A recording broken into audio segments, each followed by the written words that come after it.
सोनपुर गांव के मुखिया राम प्रकाश अपने बेटे श्याम से बहुत परेशान रहते थे। श्याम अपने पिता के साथ किसी भी काम में हाथ नहीं बटाता था। बस सारा दिन इधर उधर दोस्तों के साथ घूमते रहना और खाली समय मिले तो सोते रहना। राम प्रकाश को इसी बात की चिंता रहती थी कि श्याम पर कभी गांव को संभालने की जिम्मेदारी आई तो वो कैसे उस जिम्मेदारी को संभाल पाएगा। इसीलिए एक दिन गुस्से में आकर राम प्रकाश श्याम से बोला, श्याम, तू कब तक इस तरह निठल्ला बनकर घूमता रहेगा? तेरी उम्र के बच्चे शहर जाकर बड़ी बड़ी नौकरियां कर रहे हैं या फिर अपने पिता के साथ गांव की पंचायत में बैठते हैं। पर तुझे मैं कह कह कर थक गया, तू भी कुछ काम कर लिया कर। पर तेरे तो कान में जूं तक नहीं रेंगती। मैंने फैसला किया है, अब तुम गांव में तभी आओगे जब कुछ काम धंधा सीख जाओगे। अरे कैसी बातें कर रहे हो? अकेला लड़का कहाँ कहाँ भटकेगा? माँ, मुझे नहीं जाना कहीं भी। मैं पतंग उड़ाने बबलू के घर जा रहा हूँ। खबरदार जो पतंग उड़ाने गए। मैंने कह दिया सो कह दिया।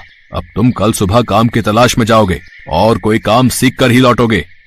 राम प्रकाश ने जबरदस्ती श्याम को काम ढूंढने भेज दिया ताकि वो एक जिम्मेदार इंसान बनकर आ सके। श्याम काम की तलाश में निकल तो पड़ा पर उसका मन बिल्कुल नहीं था। चलते चलते श्याम एक जंगल में पहुंचा। वहीं उसे एक पेड़ के नीचे एक साधु महाराज समाधि में बैठे दिखाई दिए। श्याम ने देखा एक काला नाग साधु बाबा को डसने वाला है। श्याम ने कुछ भी देरी न करते हुए झट से नाग को उठाया और एक और फेंक दिया। शोर से साधु बाबा की समाधि टूट गई। उन्होंने नाग को झाड़ियों में भागते देखा। धन्यवाद बेटा, तुमने आज मेरी जान बचा ली। आओ मेरी कुटिया में चलो, वहाँ चलकर बात करते हैं।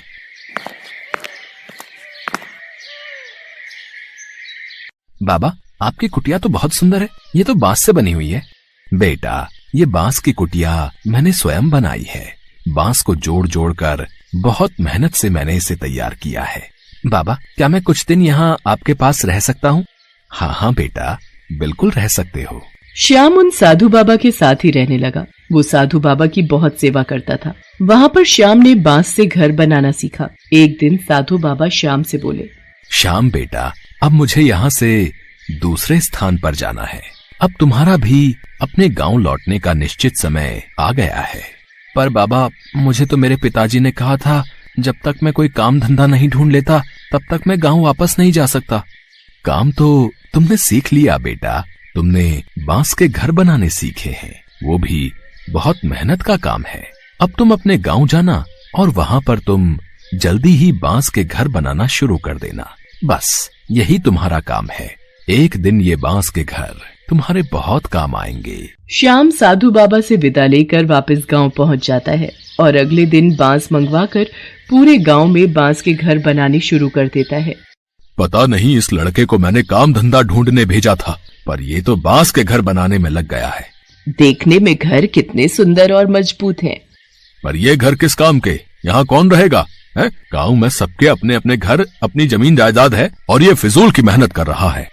श्याम कुछ ही दिनों में पूरे गांव में जगह जगह बांस के घर बना लेता है। मॉनसून आ चुका था और सोनपुर गांव में कई दिनों से मूसलाधार बारिश हो रही थी। एक शाम पानी का बहाव तेज हो गया, जिससे सोनपुर गांव के पास वाली नदी में पानी का स्तर ऊपर तक आ गया, जिस कारण सोनपुर गांव बाढ़ की चपेट में आ गया।